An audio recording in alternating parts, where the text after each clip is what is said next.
Welcome to the Psychedelic Suitcase. I'm Dave McNee. This is the first full episode anyway. We had a preview a couple of weeks ago, but this is the first full episode, and I just want to say thank you very much for checking it out.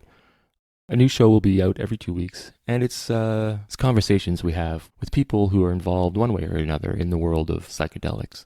Now it's a fairly broad term. Psychedelics, meaning sort of mind expanding, doesn't necessarily mean mind altering, but a lot of times it does. But more mind expanding. So it could be anything from music, art, literature, meditation, anything your consciousness is raised a bit by. In today's episode, we talk with Shane Mauss. He's a stand-up comedian who has been doing stand-up for quite some time, and he's been on Conan O'Brien 5 times. He's had his own Comedy Central special, Jimmy Kimmel, the Joe Rogan podcast he's been on recently. But we're going to talk to him about his documentary. It's called Psychonautics, Comics Exploration of Psychedelics. It sort of follows him as he sets out to prove how harmless psychedelics are and decides to take all of them. The results, I'll let him tell you himself, but the results aren't really exactly what he was expecting anyway. We also talk about his science-themed podcast called Here We Are, and his current stand-up tour, Stand Up Science. And without further ado, here's my conversation with Shane Mauss. Welcome to the show. Thanks for coming on. Thank you for having me. So you've been traveling around doing your stand-up stand-up tour. It's Stand Up Science. I wouldn't actually start in there if that's okay. Yeah. I want to talk about the movie for sure, but I'm really sort of curious about the sort of format of the stand-up tour that you're doing. So I have basically I kind of have these two lives where I'm a full-time stand-up comedian, and then I also have a science podcast. So in my comedy, sometimes I sprinkle in a little science, and then in my science podcast, sometimes I sprinkle in a little comedy. And I wanted to create a platform where I could have kind of 50-50 of both and mix my two worlds together. So I came up with this show called Stand Up Science, which is basically combining comedy with science talks. So there's all these science talks popping up in different cities everywhere, and TED Talks and everything else are becoming popular. And so I wanted to combine that with comedy. So basically I host the show. I get 2 local scientists in every city, do about 3 different cities a week. And so I warm up the crowd with a bunch of science material. Then I have a scientist give like a 12-minute long kind of TED Talk sort of thing. And then I use that to improvise a little bit afterwards, and then bring up a local comic as well to do a set, and then a second scientist after them to do another kind of 12-minute talk. And then we get all 4 people on stage and do a Q&A with the audience afterwards. And it's a lot of fun. It's all different because it's all different guests. I'm the only constant on the show. And so it's all different guests each time. So it's all different subject matter, and it allows me to do some of my more elevated content and explore some bigger ideas. And so, that's I did a test run of it about a year ago, and it went really well. And it's really fitting for my audience. I've been sure. Well, just for people following your podcast, for example, it would be a perfect match for that, right? So yeah. Is it hard have you ever struggled finding the local scientists, or is just I got to book about 6 to 8 different scientists a week. And that's a tremendous amount of work. I have an assistant that's been taking over a little bit of that and helping me out now that I kind of have laid the groundwork on doing that. But I've basically figured I do everything myself, and now I have my assistant doing it. I book venues, I figure out the routing, I do all the marketing and the budget. I have a PR person as well, but I basically figured out how to do all of that, which was not natural for me. I spent the most of my career kind of was just had an agent that would book me at a comedy club. I'd go and fly into a comedy club and do 5 nights in Toledo, Ohio or whatever, and then fly back home and then do the same thing the next week. Right. So I kind of just had to figure out how to do all that on my own. And now I have, I've now have my assistant moving to full time and taking over all of those responsibilities, so I can focus on the actual stuff that I should be doing, which is all the creative stuff and Right. researching for podcasts and stuff. But it Yeah. is interesting process, figuring out how to do all of that. I'm not a naturally organized or conscientious person, and so yeah, Yeah.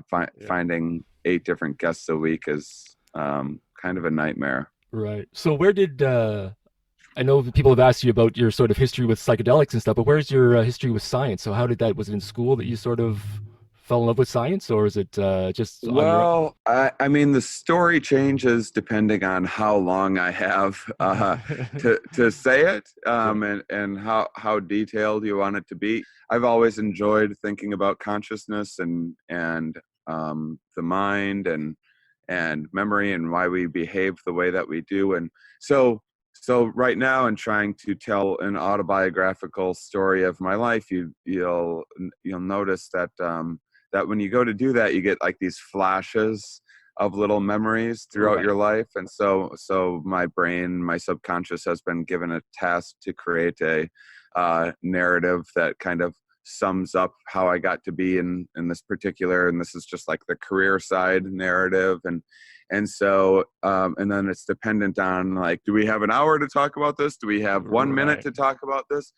That determines how many of these little highlights Right. is You choosing share. to provide your consciousness. And so these are the things I like thinking about just naturally, and why it chooses the moments that it does. Like, Yeah.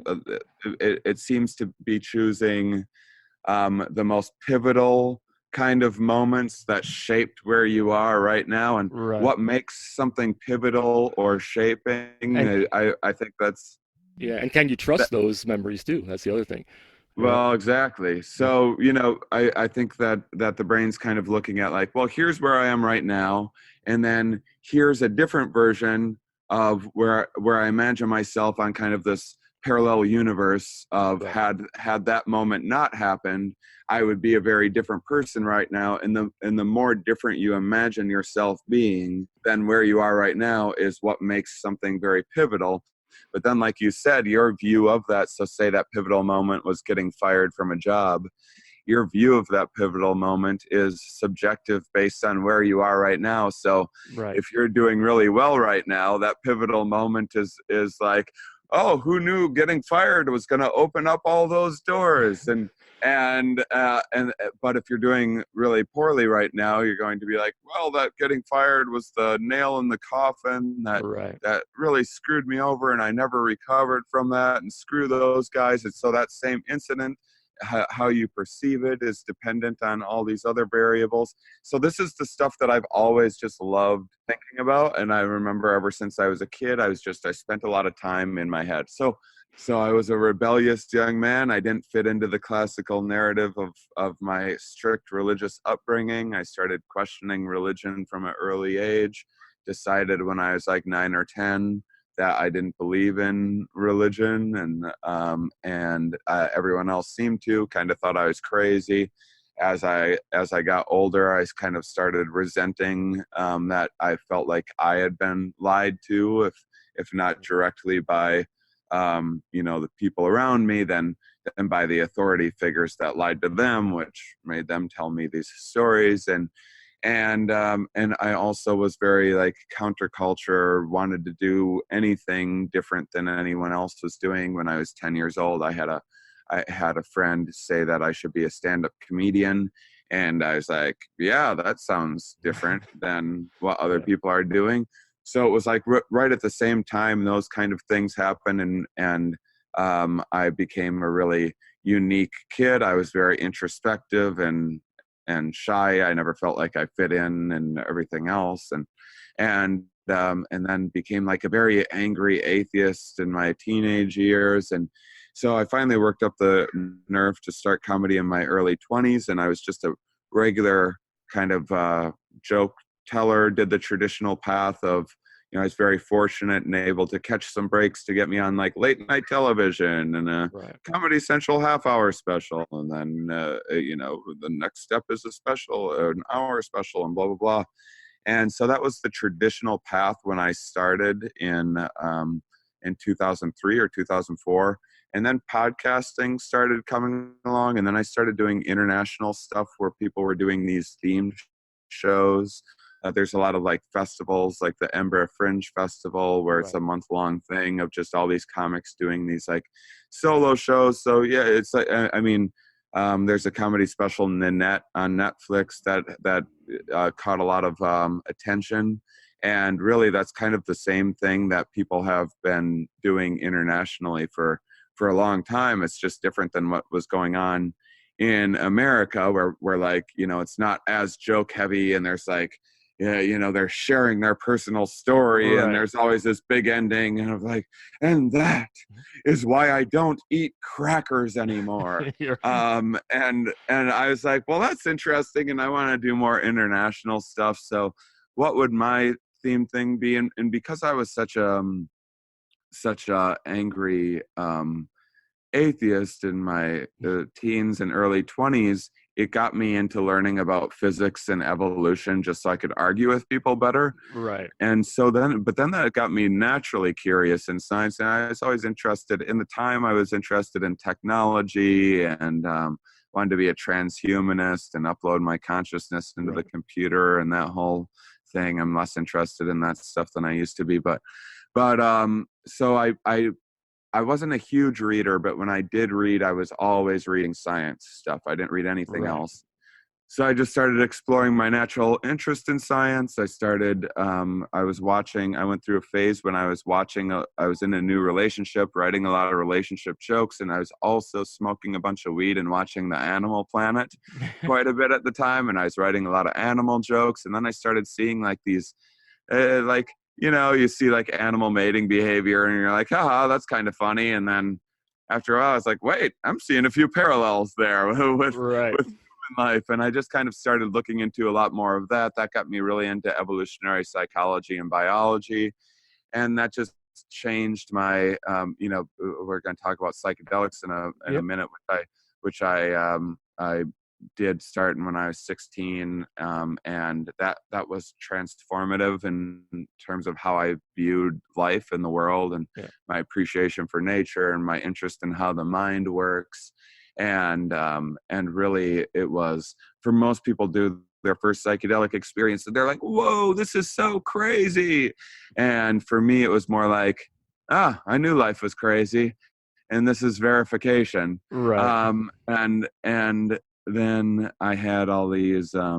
Did it sway your atheism at all? No, later on in life, I mean, I've had experiences that I have a hard time explaining. Yeah, that's kind of that kind of spiritual take on things does, it does seem to fit into some of what people have to say about that. But those were the two things that changed my perspective the most, was psychedelics early on in life, and then later on in life, learning more about evolution, and in particular how evolution has shaped our minds and our behavior in our modern world. And then I started reaching out to scientists, got to know a bunch of scientists, had these amazing, interesting conversations, started my science podcast. Here we are. And then that took over my life and became my biggest passion, and I loved doing that more than anything else, more than stand-up comedy or anything else. And so I've just been furthering science communication ever since, and have kind of lost interest in doing traditional comedy. And so yeah, that was the 2 minutes stretched to 5 minute version. Works. Which you gotta be, that's what happens when you ask a comic about themselves. They'll have no shortage of things to say. Well, I've got a few more. No, that's cool. So the clip I saw of the stand-up science tour that you're doing was the sort of panel discussions. People were asking questions from the audience. Has the panel been stumped yet by an audience question? Usually they ask really smart questions, and it's it's catered to a demographic of, tends to be people a little more toward the intellectual side, and and also I have a lot of fans in the psychedelic space, and a lot of the psychedelic community is not only smart, but they're also a little bit out there. Right. And my favorite thing about science is scientists love saying I don't know. Right. they Yeah. they they you really have to press a scientist to speculate a lot of times. Some scientists have no problem speculating and going off on more of a philosophical bent, but scientists are pretty careful in saying what they know about things, and it's one of my favorite things about the biggest difference between a scientist and your average person is just their willingness to say I don't know. most Right. people will most people are happy to give you an answer Yeah. about just about. You can ask someone the meaning of life and they'll just pop it right off like, oh yeah, here's my take on this. And Right. there's all sorts of stuff like it's an interesting subject called the illusion of explanatory depth, which is people overestimate how much they know about things all of Yeah. the time. Yeah. And then there's the Dunning-Kruger effect, which is the less you know about something, the more you think you're an expert on it. Right. Whereas people that are actually experts on things realize how much there is to know and how little they actually know. Yeah, no, it seems like people who think they have all the answers really haven't asked all the questions yet. But yeah, no, Exactly. is this going to culminate in something this tour, or is it going to just be something that you kind of keep on doing, or are you going to maybe film it or at some point, or document it some way, or just what do you think? Yeah. So, tossing around a lot of ideas. Right now I'm in kind of a one step at a time phase of, like I said, it's a tremendous undertaking putting this together. Right. But as my assistant's taking over all the behind the scenes stuff, Yeah. I mean, I still need to show up at venues 2 hours early and set up a Right. projector and do all this other stuff, and do a lot of research and everything. But the tour is meant to be indefinite. Yep. I'm finding the cities where it works the best in, and kind of looping back and going over and over again to those cities, because it's a different show every single time. It's all different Right. scientists, different comedians, all different subject matter. I do new material each time. Right. And so the plan is to do it for the foreseeable future. And the plan is to also, get better at it. This is Right. this is also new for me and out of my comfort zone. And um, doing stand up and is very different than, say, moderating a panel and Well, improvising and yeah. riffing off things. And so I'm kind of building those muscles, Right. and Right. kind of want something that's really I want to have like a bunch of structure in my life first, and then I'm going to think about maybe at the very least having a professional come around and record the shows to maybe put the Q&As on, and maybe start editing together short segments of it. I haven't done that yet because one, there's a few things. One, I don't like the idea of people being like, oh, I'll just wait and watch it on YouTube. Right. That's why live shows are getting harder and harder for people. Well, And yeah, I was going to ask you about that. How do you sort of keep it fresh when somebody in an audience with a cell phone can sort of leak your whole act? I mean, yeah, with I this mean, is a bit different because it is a lot deter of people. improv, but yeah, We deter people from using cell phones yeah, and stuff. We do a pretty, that hasn't really popped up. I mean, I have some big fans and everything, but I'm not some like big household name or anything like that. So I fortunately don't have to deal with no, as many people wanting to. yeah, But yeah, the cell phone thing can be a nuisance. right, But mostly, I just think that for people's own good, they need to go out and see more live events, and it's most just a definitely. Yeah. different vibe of being in an audience like Yeah. that. What was it? Isn't it like I think Jack White or something now? I think you put your phone in a bag or something. Yeah, It zips up during the show, so you can't have it during the show. yeah, Which yeah, I mean, yeah, it's sad that we have to take those steps, but yeah, it ruins the whole experience. I find. I mean, going to concerts and seeing just a sea of phones is It's a Yeah. little distracting. Yeah. Yeah, it really is. We'll Like, see, and we might start recording some stuff just to so at least people can see some highlights right. and stuff. So That makes so there might be more stuff like that, and I will eventually be potentially pitching something similar as a right. TV show. I don't like television, and I'm not terribly interested in it, but I do like money. So it might be a good way for me to kind of promote myself and get more people out to live shows and everything For sure. if I get some sort of a show. So Right. so we'll see. That's kind of another pain in the ass for, I mean, a lot of comics, that's their dream, Right. is to like have a TV show or whatever. And for me, that's more of a pain in the ass thing that I would need to do just to get the word out there for my live shows. Cause Right. I'm all about the live performance, and that's why I'm in a new city every 2 days. And most comics hate the idea of being on the road as much as I am. I think I'm on the road more than any comic out there. But I like that. Yeah. So Yes. Psychonautics. yeah. I've watched it a couple times. It's a documentary about yourself, and as you said, you wanted to prove or just demystify or make psychedelics less scary, so you decided to try all of them. That was the plan. That was the plan. I didn't get there. Some things So happened along the way. yeah, and I think I've heard you talk about it since. One of the issues was just doing all of them in a relatively short period of time without any sort of Yeah. integration afterwards, right?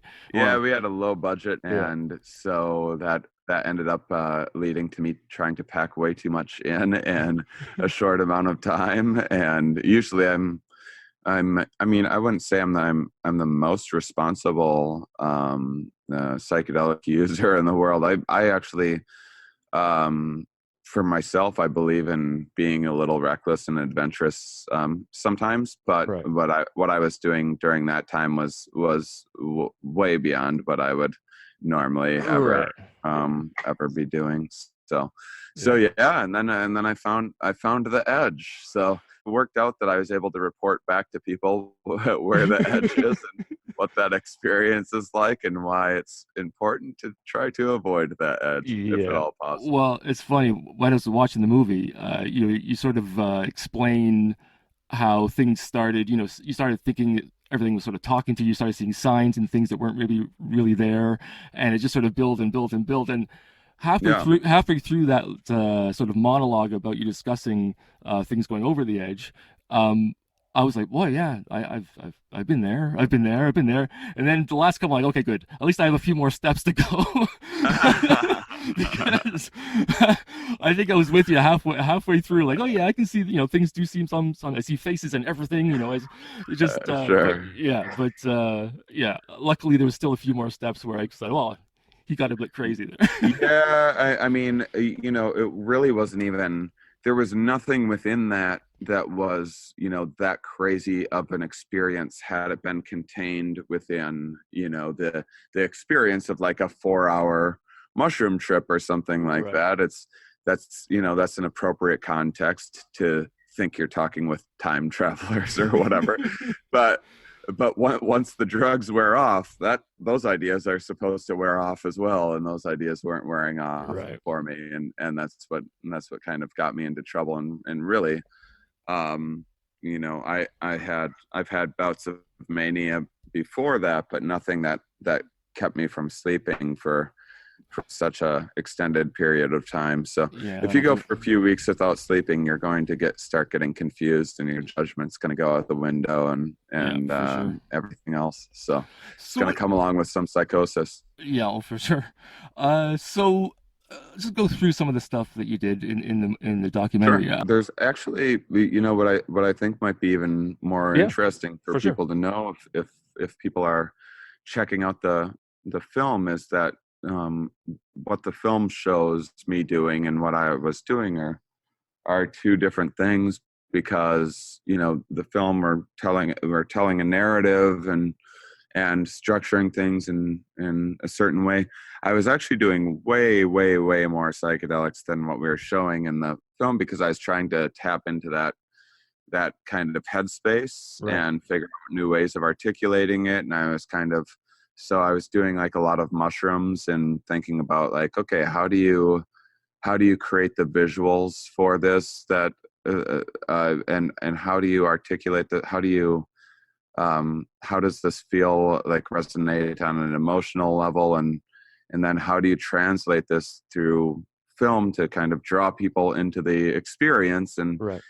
these experiences are notoriously hard to translate to, you get out of you get done with your trip and you try to tell your buddies or about it or whatever, and they're it's like talking about a dream or something like that. Just no one wants to hear it. It doesn't relate, and it's really hard to capture. And so I was doing mushrooms like 3 times a week or so, which was just like, that's pretty asinine amount of mushrooms to be doing.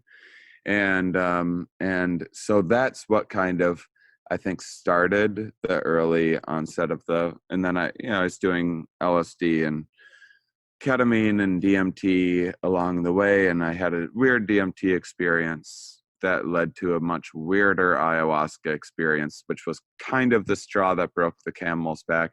Another thing that they don't show in the documentary is I did mushrooms one more time after I'd already kind of started going crazy from ayahuasca. I did mushrooms at the Roger Waters concert that we mentioned in the film, and that's when things went absolutely bananas. And I thought I was like living in a simulation, or I didn't know. I didn't know how to explain the things that had happened to me. So the DMT, was it just the NN DMT or the 5-MeO DMT? Which one were? NN. Yeah. I've actually never done 5-MeO because I was waiting to do it during this documentary. That and peyote, I was hoping to film my first experience with both of those on the documentary. So I actually and I ended up losing my mind.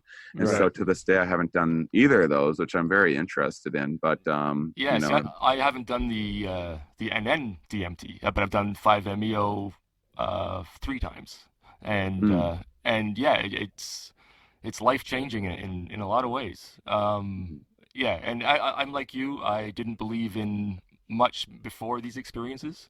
And not that I do now, but I feel there is a connection. There's something that's going on. And so after talking with experts, after your own experiences, where do you think it takes you? What do you think is actually going on there? Do you have any sort of idea of? I have a little bit more of a different take than a lot of the people in the psychedelic community that might be talking about, say, like universal consciousness, or talking with entities and like parallel universes or outside time and space or whatever. That's a lot of the common narrative of trying to explain. I mean, I think we're all kind of grasping at straws, trying to explain these experiences that are really intense and very different than our regular reality. And I do have a different take, and I will say that when I share my different take, I don't necessarily think that it's true. I like having different takes on things than other people, and I may be biased to providing a more novel take than is necessary. And also I've had experiences that don't fit very well, that my own take and perception on things doesn't do very well to explain. But my take on it is simply that I believe that we have this conscious experience that we have is one of many, many, many perceptual experiences that exist within the mind, and I think that there's kind of a multiverse of perception inside of our minds that is I think that there's kind of like the movie Inside Out. If you've seen it, it's a fun little children's representation of the brain, where she has her emotional states embodied by these characters, and then there's like a dream area where these things are constructing the behind the scenes of the dream, and here's where memories are stored, and here's how you select a memory and provide it to her. And I think there is a lot of that going on,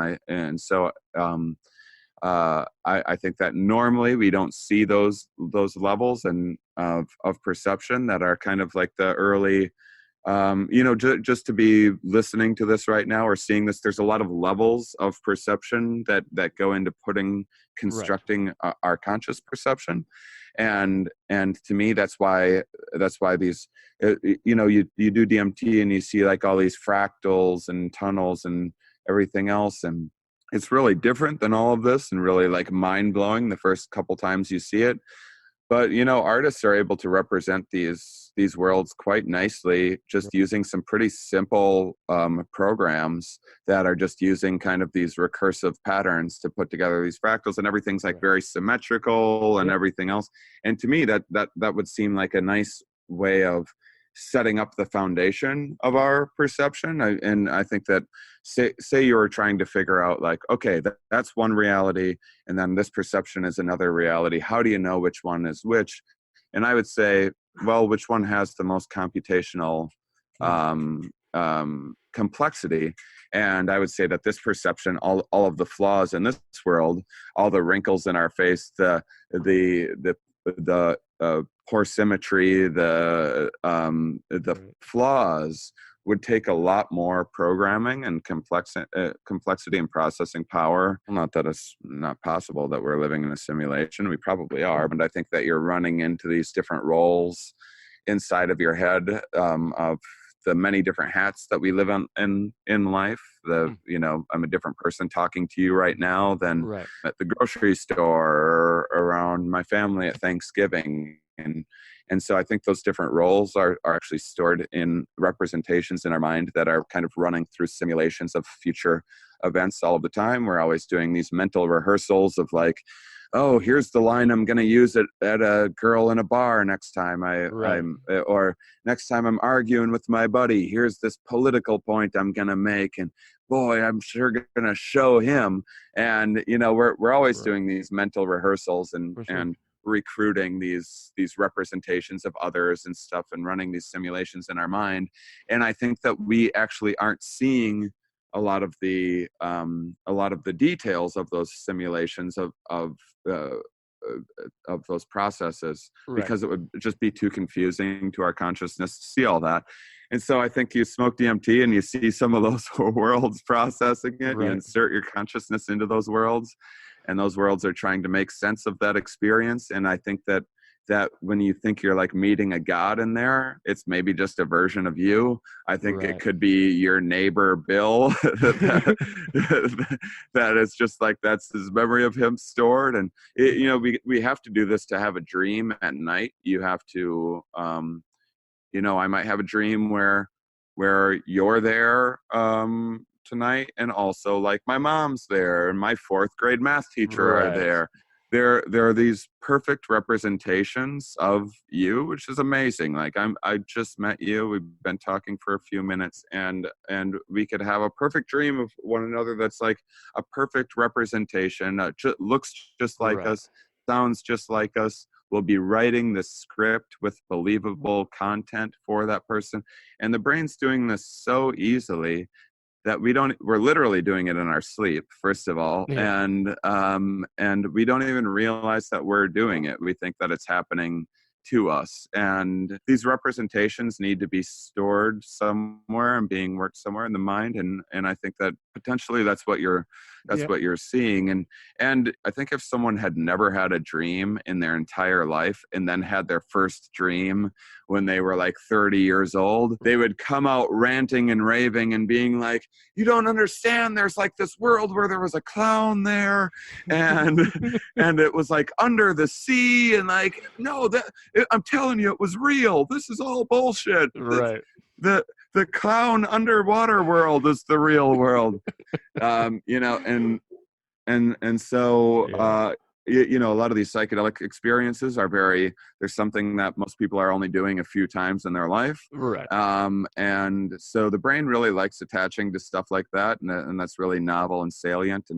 And so I think that explains a lot of the psychedelic experience.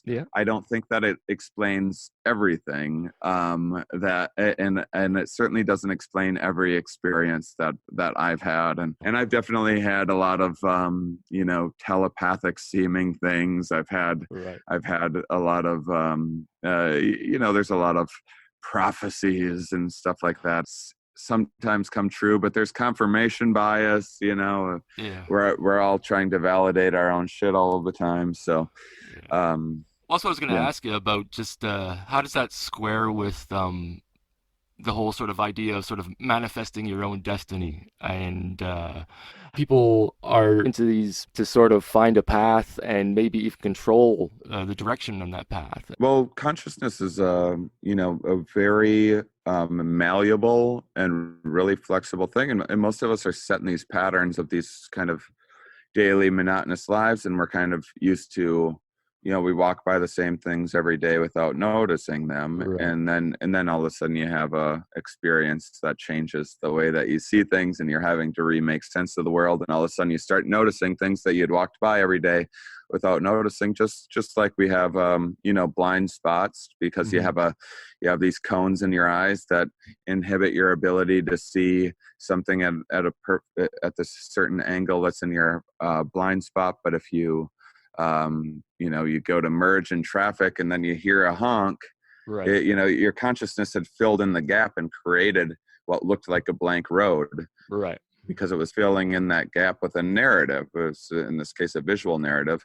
And then you turn, you hear the honk, you look, and then just like that, your perception can completely change. You didn't manifest that car there. No.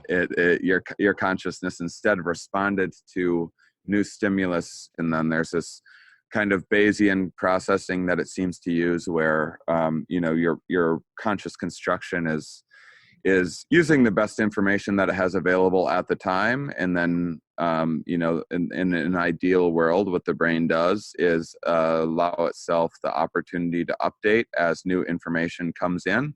Right. And that becomes hard for us to do as we live our lives and we get stuck in habits and routines. And so I think a lot of these psychedelic experiences rattle that. Yeah.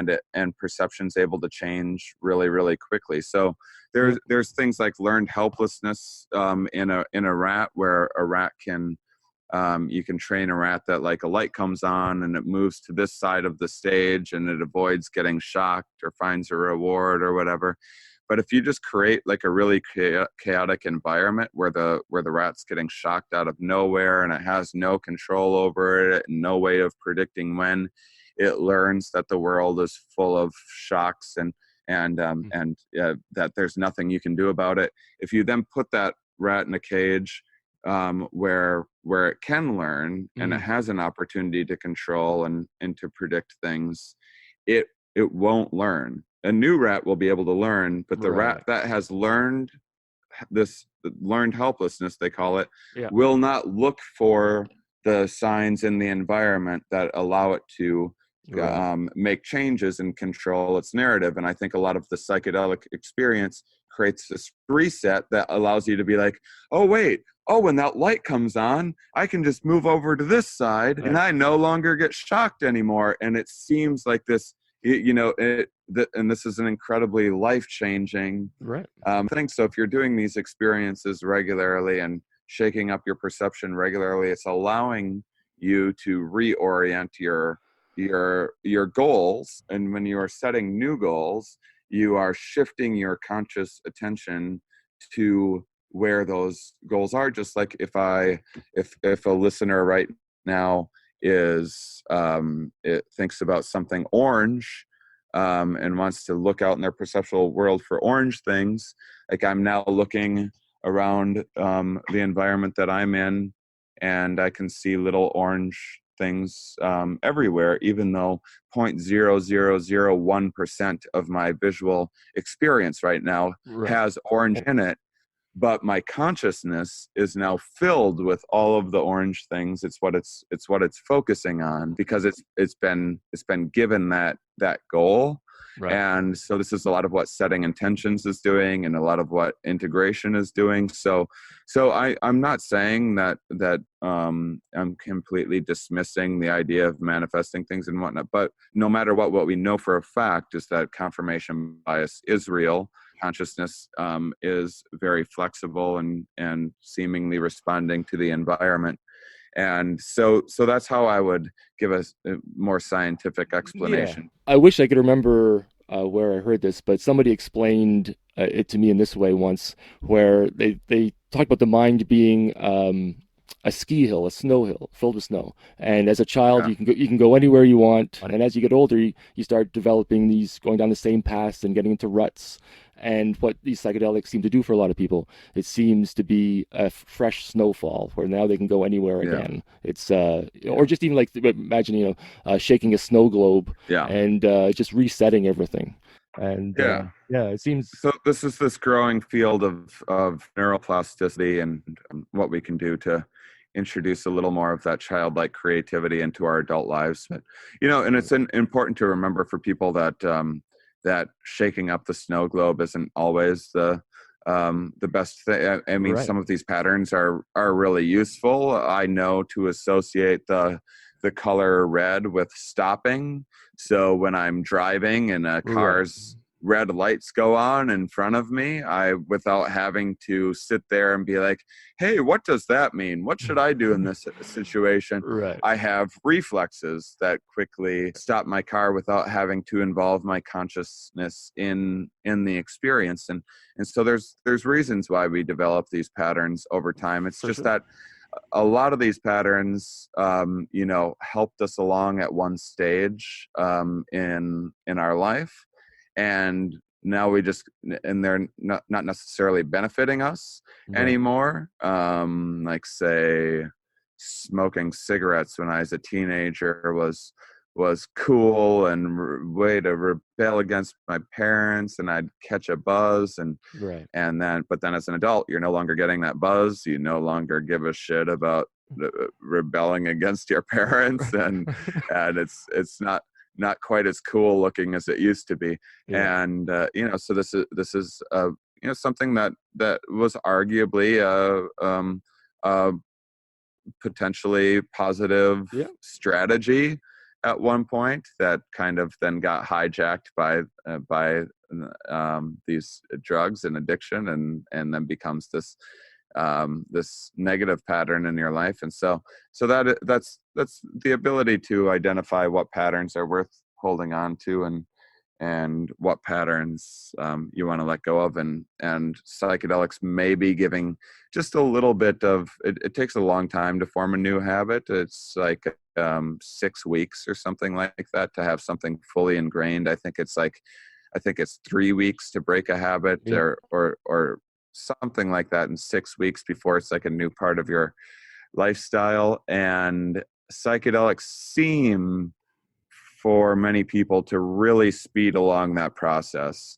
And so if you implement change after the psychedelic experience and focus a lot of integration, those new patterns can hopefully form faster, would be the idea.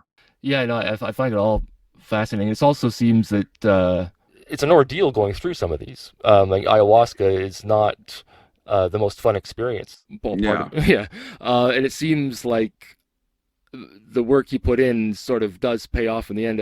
It's almost like you have to go through something and work towards it, but it does seem to be cutting down the time in which people are having to suffer through withdrawals, or it seems to be, and now we just word that psilocybin researchers now starting up with Johns Hopkins. They've already been doing the MDMA for PTSD. It seems like they're taking notice of what these substances can do nowadays.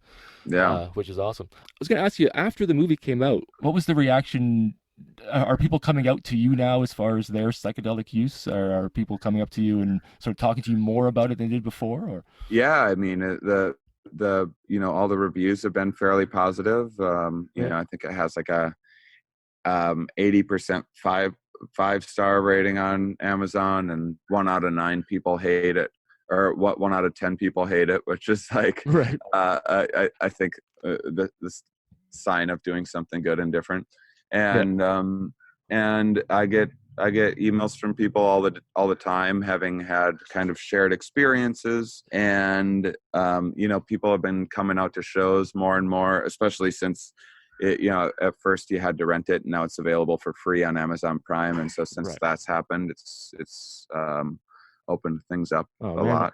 I will let you go. I know you have to run, but thanks for being on the show, and I hope we can catch up again soon. It's been great talking to you, Shane. Thank you. All right, awesome. Thanks a lot. And that was my conversation with Shane Mauss. To find out more about Shane, go to shanemauss.com to find out about the documentary we talked about, his podcast, Here We Are, and his stand-up tour, Stand Up Science. The Psychedelic Suitcase is produced by Carolyn Myers and myself, your host, Dave McNee. So please join us every 2 weeks where we unpack more of the Psychedelic Suitcase. Safe travels.